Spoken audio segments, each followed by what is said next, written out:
Yes, গাছ ভালোবাসে না এমন মানুষ কিন্তু খুব কম রয়েছে।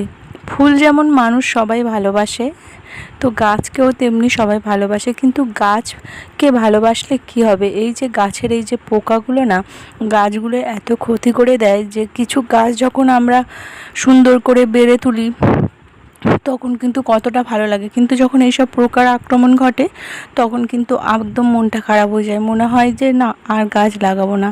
তো নমস্কার বন্ধুরা, আমি সুপর্ণা বায়ন ব্লগে সবাইকে স্বাগত। আর একটা নতুন ব্লগ নিয়ে চলে এসেছি। তো থাম্বনেল দেখে জেনেই গেছো যে আজকের গাছের ভিডিও। তো অ্যাকচুয়ালি কী বলতো, বাড়ির উঠানে আশেপাশে এত গাছপালা জমে গেছে, বিশেষ করে বর্ষায় গাছপালাগুলো এতটাই বেড়ে যাচ্ছে। আর সাথে সাথে দেখো কিছু কিছু এই সময় কিন্তু ফুলও হয় না। তো তার জন্য দেখো এই যে পোকাটা আমরা উদ্ধার করেছি এই গাছের মধ্যে ছিল।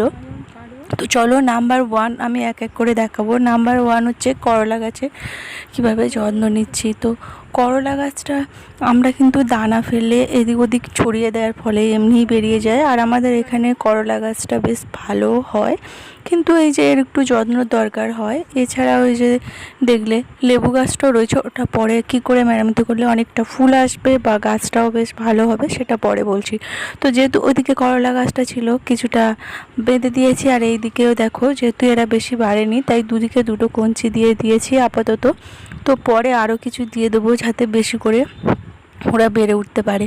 এছাড়াও কি করেছি জানো, ওর ডোগাগুলো ওই পাশের যে ডোগাগুলো কেটে দেওয়ার ফলে না ওরা একটু ঝাঁকড়া হয়ে যায়, যেটা হয় আর কি জেনারেলি গাছে। তো করলা গাছে এটার কিন্তু ব্যতিক্রম নয়। তো আমি করলা গাছের কিছু কিছু পোকা পাতাও আমি হচ্ছে কি ফেলে দিয়েছি, ওই জন্য নিয়েছি হাতে কাঁচিটা করে। তো তারপরেই জানো, চলো নেক্সট কী গাছ করছি সেটাই তোমাদেরকে দেখায়। এটা হচ্ছে আমাদের কোনো ফল বা কিছু দেয় না, কিন্তু এটা কিন্তু আমাদের একটা সৌন্দর্যের জিনিস, মনের শান্তি বলতে পারো। তো সবাই চেনো মানি প্ল্যান্ট। তো মানি প্ল্যান্টটা আমি এখানে ঠাকুর ঘরের পাশেই লাগিয়েছি, কিন্তু প্রচুর ঝাঁকড়া হয়ে এই যে রাস্তায় চলার পথে কিন্তু চলে আসে। আর বর্ষায় যেহেতু একটু সাপের উপদ্রবগুলো বাড়ির কাছাকাছি হয়ে থাকে, তো তার জন্য এই জঙ্গলটা আমি বেশি করতে চাই না। তো যখনই সময় পাই এটা কেটে দিই। তো এটা ভিডিও করছি বলে না, আমি অফ ক্যামেরা প্রায় সময় এটাকে ছোটো ছোটো করে ছিটে দিয়ে রাখি। তো চলো এবার নেক্সট গাছ কি তোমাদেরকে দেখাচ্ছি। এটা একটা কিন্তু খুবই উপকারী গাছ। চলো লেবু গাছের ফলন পেতে। তো লেবু গাছ তো হয়েছে, লেবু গাছের চর্চাও তেমন করা হয় না, আশেপাশে প্রচুর ডালপালা এদিক ওদিক চলে গেছে। তো তাছাড়াও কি বলো তো, টুকটাক পাতাবাহার বা এমনি ফুল গাছের ডালগুলো ওর মধ্যে ঢুকে গেছে। তো হাজব্যান্ডকেই বললাম চলে এগুলো একটু পরিষ্কার করে দাও। আর এই যে ডালপালাগুলো একটু রাস্তার ধারে এদিকে ছুটিয়ে চলে আসছে, অনেকের মুখে লেগে যাওয়ার ভয়ও থাকছে। আর তাছাড়া এই যে একটু একটু করে ছিটে দেওয়ার ফলে ওরা কিন্তু আপনা আপনি থেকে অল্প অল্প ছোটো ছোটো পাতা হবে, জাস্ট জায়গাটা ঝাঁকড়া হয়ে যাবে। আবার যখন লেবুগুলো পেয়ে যাব তো তখন আবার কেটে দেবো। তো এইভাবে আমি ওনাকেই দিয়ে কাজটা করিয়ে নিয়েছি, কেননা আমার পক্ষে এই কাজটা অনেকটাই হয়ে যাচ্ছে। আর একটু যেহেতু ভিডিও করছি তাই বললাম তুমিও কেটে দাও, আর একটু ওনার দিয়েও এটা সুবিধা হয় আর কি। তো দেখো এই যে এটা আমি কিছুদিন পরেই তুলেছি ওগুলো কেটে দেওয়ার পরে। তো একটু ডালগুলোকে মুড়ে মুড়ে দেওয়ার ফলে না পাশে থেকে প্রচুর ডালপালাও ছিটেছে। চলো নেক্সট গাছ, যেটা আমার বাড়ির উঠানে রয়েছে খুবই উপকারী গাছ, নিম গাছ। তো নিম গাছটা দেখো প্রচুর ঝাঁকড়া হয়ে গেছে, এতটাও আমাদের প্রয়োজন নয়। জানি না বাড়ির সামনে করে ভুল করেছি কি না, তবে হ্যাঁ নিম গাছে অনেক কিছু উপকারী লাগে, তাই আজকে পুরো কেটে দিতেও বাঁধা লাগে। তো যাই হোক ওই জন্য ওনাকে বললাম হালকা ছিটে দিতে, কিন্তু ভাগ্যবশত বৃষ্টি চলে এলো তাই দুটো ডালই হলো। তো যাই হোক নেক্সট হচ্ছে 5 নম্বর গাছ হচ্ছে মিনি টগর। বাড়ির সামনে এই মিনি টগরটা আমার পুরনো বন্ধুরা যারা ভিডিওতে দেখো প্রায় সময় কিন্তু এই গাছটা দেখতে পাও। কিন্তু ওই যে দেখলে প্রথম দিকে যে পোকা হয়েছিল, তো কারণটা হচ্ছে প্রত্যেকটা পাতায় জালি জালি হয়ে গেছে আর পোকাও লেগে যাচ্ছে। তো সেই জন্যই ভাবছি এইগুলোকে আমি কেটে কেটে ছোটো ছোটো করে দেবো, আর দেখতেও ভালো লাগে কিন্তু ঝাঁকালো করে দিলে।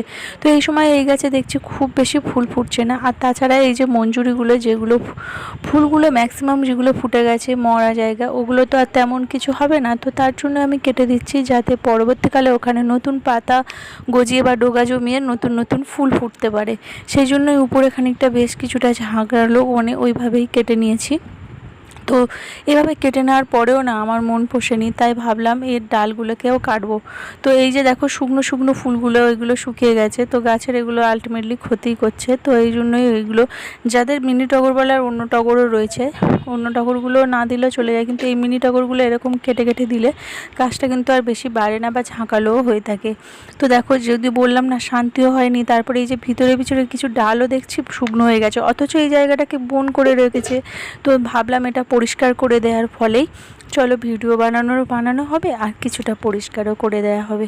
তো সেই জন্য ওর ভিতর থেকে ছোটো ছোটো শুকনো ডালগুলো ভেঙে দিয়েছি, আর এছাড়াও কিছু এক্সট্রা ডালও কেটে দিয়েছি। তো ফাইনালি দেখো এই গাছটা কিন্তু খুব সুন্দর দেখতে ছিল। একটু মন খারাপ লাগছিলো, যেমন মাথার চুলগুলো বড় চুলগুলো কাটবো করি কেটে দেওয়ার পরেই যখন মন খারাপ লাগে, গাছটাও যখন অনেকটা বড় হয়েছিল, যখন কিছুটা কেটে দিয়েছি একটু তো মন খারাপ লাগবে।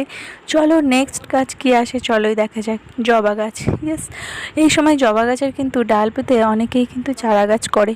তো এই গাছটা আমি বিয়ের আসার আগে থেকেই দেখছি দুরকম ফুল ফোটে, লাল জবা ফোটে আর একটু মানে যেটা কি ক্রিমি কালার হয় সেটাই ফোটে। তো একই গাছে দুরকমই ফোটে। তো এই যে আমাদের বেরোবার পথে অনেক মুখে টুকে লেগে যায়। আর তাছাড়া এই সময় এতটাও ফুল ফুটছে না, অন্য সময় যত গরমে যতটা না ফুল দিয়েছে, এই বর্ষায় কিন্তু অনেকটা ফুল কমে গেছে। তো ভাবলাম বর্ষার এই যে চারিদিকটা একটু পরিষ্কারও করছি, তাই এই গাছটাকেও একটু ছিটে দিই। আর এর আগে আমি কিন্তু একটা ডাল বসিয়ে দিয়েছি। তো আশেপাশে টুকটাক ডালগুলো বসিয়ে দিই যাতে ফুল গাছে আমার বাড়িতে ভরেই থাকে, কিন্তু ওই যে সাপের ভয়ে বেশি জঙ্গল করতে পারি না। তো তারপরেই দেখো এটা কিন্তু আমার অনেক কটাই ডাল কেটেছি। আর গাছটা দেখো এটাও কেমন যেন ফাঁকা ফাঁকা হয়ে গেছে। তো কিছুদিনের মধ্যে তো আবার বেড়েই যাবে। তো চলো নেক্সট পয়েন্টে চলে আসি, নাম্বার 7। তো অপরাজিতা ফুল আমার বাড়িতে দুটো। তো এই যে একটা রয়েছে নীল, তো এখান থেকে অনেকটাই রয়েছে, অনেকটা জুড়ে ছিল, বাট কেউ সম্ভবত টুকটুক করে কেটে দিয়েছে। তো তাকে বলছি কাটার কোনো দরকারই নেই, আমিও অলরেডি মাঝে মধ্যে কেটেই দিই, আর আজকে তোমাদের সাথে শেয়ারও করছি, নইলে অনেকটাই বড় হয়ে যেত। এই যে দেখো এটা সাদা অপরাজিতা। তো আমি টুকটুক করে এইগুলোকে অল্প অল্প করে কেটে দিই, যাতে না এই পাশে রাস্তা রয়েছে যেহেতু এগিয়ে আসে। তো তারপরেই দেখো একটু টুকটাক যেহেতু ফুল গাছ রয়েছে, তো আর এই ডোগাগুলো কেটে দেওয়ার ফলে কী হয় বলো তো, ঝাঁকড়া হয়ে যায় জায়গাটা, আর এদিক ওদিক ছড়িয়েও যাওয়ারও জায়গা নেই। আর আমার এর উপরে কিন্তু একটা টবে করার খুব ইচ্ছা রয়েছে, জানি না কবে করতে পারবো। বাট একটা কথা জানি রাখি, তোমাদের আগে আমার ডালের ভিডিও দেখিয়েছিলাম যে অপরাজিতার ডাল পুঁতলে হয় কিনা। হ্যাঁ গো, হয়েছে। তোমাদের সাথে সেটা শেয়ার করা হয়নি, বাট আমি যখন দেখলাম যে এখন এডিট করছি, দেখছি যেহেতু আমার এখন ভিডিওটা করা নেই, তাই তোমাদের সাথে শেয়ার করছি। অপরাজিতার যে ডালটা কেটে আমি বসিয়েছিলাম, তো অপরাজিতার ডালেও হয়, আবার দানা থেকে যে বীজ হয়, যে বীজ থেকেও যে চারা গাছটা হয়। তো চলো নাম্বার 8 হচ্ছে পাতাবাহার গাছ। তো পাতাবাহার গাছটা যেহেতু আমার বাগানের চারিদিকে রয়েছে, তাই একটু জঙ্গলের সৃষ্টি করে। তো সেগুলোকে এখন ছোট করে টুকটু করে কেটে দেবো, কেননা বেশি ছিলে বেড়াটা ফাঁকা ফাঁকা হয়ে যাবে। কেননা আমাদের তো চারপাশে ব্যারিকেড হিসেবে তো এটাই থাকে না, একটু যাতে মানে প্রোটেকশন হিসেবে বলতে পারো, পাঁচিল তো নেই। তো এইগুলো ওই জন্যই, তো শুধু ডালগুলো থাকলেই হবে, তো বেড়া দেওয়ার কোনো সিস্টেম এখানে নেই। তো আমি আশা থেকে দেখছি পাতাবাহার, তো আমার শ্বশুরমশাইও কিছুটা ছিটে দেয়, আর ওনারা বর্তমানে আমিও কিছুটা দিই, বা ম্যাক্সিমাম আমার যখন চোখে পড়ে আমি দিই। আর তাছাড়া সামনে যখনই এরকম যখন আমার কাজ করতে ইচ্ছা করে না, তখনই শুরু করে দিই কাটাকুটি, মানে পাতাবাহারের কাজ আর কি। তো যাই হোক, অনেককে মানে এই যে করে রাখা, একটু ব্যস্ত থাকার মধ্যে আর কাজের মধ্যে থাকাটা তো জানো আমার কত ভালো লাগে। তো যাই হোক সেইভাবেই, আর সাথে সাথে তোমাদের সাথে শেয়ারও করছি। আর এই যে বর্ষায় গাছপালাগুলো চারিদিকে এরকম যে এত গাছপালা বেরিয়েছে, আমাদের ফেলারও জায়গা নেই। তো যাই হোক ওইদিকে রাস্তার ধারে আমাদের এগুলো লাস্ট ফেলে দিয়ে এসেছিলো। তো দেখো পাতাবাহার গাছ টুকটাক আমার কেটে দেওয়া হয়েছে, কিন্তু ওই দিকের একটা পিছনে গাছ রয়েছে, ওইদিকে আমি যেতে পারিনি। তো নাম্বার 9 হচ্ছে বেলি ফুল। তো মানি প্ল্যান্টের ভিতরে আমি দুটো বেলি ফুলের ডাল থেকেই আমি এই গাছটা বসিয়েছিলাম, কিন্তু বেশ ভালোই ফুল দিয়েছে। কিন্তু বর্ষার সাথে সাথে দেখছি ফুলগুলো আর দিচ্ছে না, আর গাছগুলো বেশ শক্ত শক্ত হয়ে গেছে। তো তার জন্য দেখো এরকম মাথাগুলো পুরো অনেকটাই কেটে দিলাম, আর ঝাঁকালোটাও কমে গেল, আর এখান থেকে না সত্যি সত্যি কচি কচি পাতাও বেরিয়েছিল। তো নাম্বার 10 হচ্ছে কারি পাতা। কারি পাতার গাছটা করার খুব ইচ্ছা ছিল, করেছি, কিন্তু এর আমার বেশিরভাগটাই ব্যবহার করা হয় না, কিন্তু এত ঝাঁকালোরও দরকার নেই, অল্প একটু ব্যবহার যেহেতু, তো তার জন্যই ভাবলাম চলো বর্ষায় এই গাছটাও কেটে দিই। আর কিছু কিছু ডাল কাটা থাকলে পাশ থেকে ডালও ছাড়বে। তো তারপরে বরমশাই ঘুম থেকে উঠে গেছে, বললো চলো আমি তোমাকে একটু হেল্প করে দিই। মানে আমি কাটছিলাম, কাটতে পারছিলাম না, তো হয়তো দেরি হতো, বাট ও নিয়ে হেল্প করে দিল। তো তৃষা বললো আমি কয়েকটা পাতা নিই, আমার কিন্তু পাতা নিয়ে রাখা হয়নি, কেননা ওই দিনে এতই ব্যস্ত হয়ে পড়েছিলাম অন্যান্য গাছগুলো কাটতে কাটতে। তো চারিদিকে দেখো গাছপালাগুলো ছড়িয়ে রয়েছে, তো সেই জন্য ভাবলাম পাতা নেব না, কিছু তো রয়েছে, পরে কাজে লেগে যাবে। চলো পরের গাছ হচ্ছে নাম্বার 11, গোলাপ ফুল গাছ। তোমরাই জানো গোলাপ ফুলের কাটিং থেকে কিন্তু ভালোই গোলাপ গাছ হয়, কিন্তু আমার গাছে দুটো বীজ হয়েছে, তো বীজ থেকেও দিতে পারি। তো এই গাছটা যেহেতু ঝুলে ঝুলে পড়ছে, তো আমি সেই জন্য একটা লাঠি পুঁতে দিয়ে ওর মধ্যে বেঁধে দিয়ে রেখেছিলাম, তো সেটাই উঠে উঠে যায়, আমি আবার ভালো করে দিয়ে দিয়েছি। তো এখন বলার পালা হচ্ছে কি করে সুন্দর করে ছিটে ছিটে রাখবো, যাতে গাছটা বেশি আর না বাড়ে। আর কাঁটা তো যেহেতু চারিদিকে আর আমার উঠান থেকে মানে পটি থেকে নামতেই গাছটা, তাই তো এর জন্য আমি ছোটো ছোটো করে টুকরো টুকরো করে ওর যে মাথাগুলো কেটে দিয়েছি। আর একটা জানো তো কুড়ে হয়েছিল, তাই কাটতে আমার কিন্তু মন কেমন করছিল। আর দেখো আমার এই গাছ পরিষ্কার করতে করতে কিন্তু আমার শুভেচ্ছাও ঘুম থেকে উঠে গেছে, মানে ওর বাবা উঠে গেছে, তো তারপরে ওর বাবা গিয়ে ওকে তুলে দিয়েছে। আর আমি এখানে এখন রেস্ট নেওয়ারও হচ্ছে, আর বসে বসেও গাছ পরিষ্কার হচ্ছে। তো মাম্মা এটা বসে বসে দেখছে, আর ওর বাবা এবার ওকে রেডি করবে। এটাই আমার সুবিধা, উনি যখন বাড়িতে থাকে আমার এই কাজগুলো করতে একটাই সুবিধা হয়, অন্তত শুভেচ্ছাকে দেখবে। আর এই কাজগুলো আমি করেই না হয়নি। তো তারপরেই দেখো ওর বাপ বেটিতেই বসে রয়েছে, আর বেশিক্ষণ তো আমার এই কাজে থাকলে হবে না, কেননা আমাকে তো এবার ওদেরকে খেতে দিতে হবে। তাই দেখো গোলাপ গাছটা কিন্তু আমার কাটিং করা হয়ে গেছে, এবার চারিদিক থেকে পাতা ছড়িয়ে ছিটিয়ে ভর্তি হয়ে যাবে, আর ফুলের সময় অনেক ফুল পাবো। তো নাম্বার 12 হচ্ছে জোয়ান গাছ। এই জোয়ান গাছটা কিন্তু আমাদের উঠানে রয়েছে, এর কি উপকারিতা আমি তোমাদেরকে সেটা পরে বলছি। তো তার আগেই দেখো যেহেতু এই গাছটার পরিচর্যা করছি পুরো বাগানটা, তো তার মধ্যে আমি এই জোয়ান গাছটা রেখেছি একটাই কারণে, জোয়ান গাছটা কিন্তু আমার অনেক উপকারে দেয়।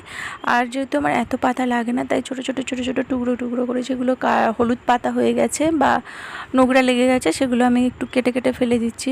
তো আর ডোগাও কিছুটা ফেলে দিয়েছি। আর তারপরেই দেখো তোমাদেরকে এবার দেখাবো। তো আমি তার জন্য দেখো পাতাটা নিয়ে নিয়েছি, আর যেহেতু নোংরা থেকে থাকে তোমরা কিন্তু ভালো করে ধুয়ে নেবে, আমিও ধুয়ে নিয়েছি। তো ওটা তারপরে খেয়ে নিয়েছি, ওটা কিন্তু গ্যাসের রোগ। এবারে যাব পরের গাছ। তো নাম্বার 13 হচ্ছে লিলি ফুল। তো এই ধরনের ঘাস ফুল কিন্তু আমাদের কিন্তু বর্ষাকালেই ফুল দেয়, তো সেটাকেই ভালোভাবে ছিটে নিয়েছি, কেননা একদম এই জায়গাটা খুব মানে অন্যরকম লাগছিল। সাথে সাথে রজনীগন্ধাগুলোও ছিটে নিলাম। তো নাম্বার 14 হচ্ছে বেগুন গাছ। তো বেগুন গাছটা দেখতেই পাচ্ছ একদম মুড়ো মুড়ো অবস্থায়। তো সেটাকে এখন কিভাবে করেছি দেখো, এগুলোকে ভালো করে ছিটে দিয়েছি, আর কিছু কিছু দেখো ডাল রেখে দিয়েছি, কেননা এটা থেকে নতুন পাতা গজাবে, আর দেখো নতুন গাছে কিন্তু পুরো ভরে যাবে।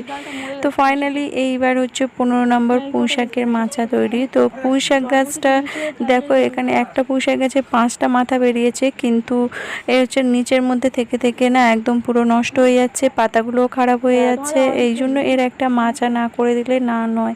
তো সেই জন্যই একটু মাচা করার চেষ্টা করছিলাম। তো তারপরেই দেখো বেশ কয়েকটা খুঁটি পুঁতে দিয়েছি, তেমনভাবে আমি করিনি, এখন আপাতত ভাবলাম এরা বেয়ে বেয়ে উঠুক, তো তার জন্যই দেখো এরকম দিয়ে দিয়েছি।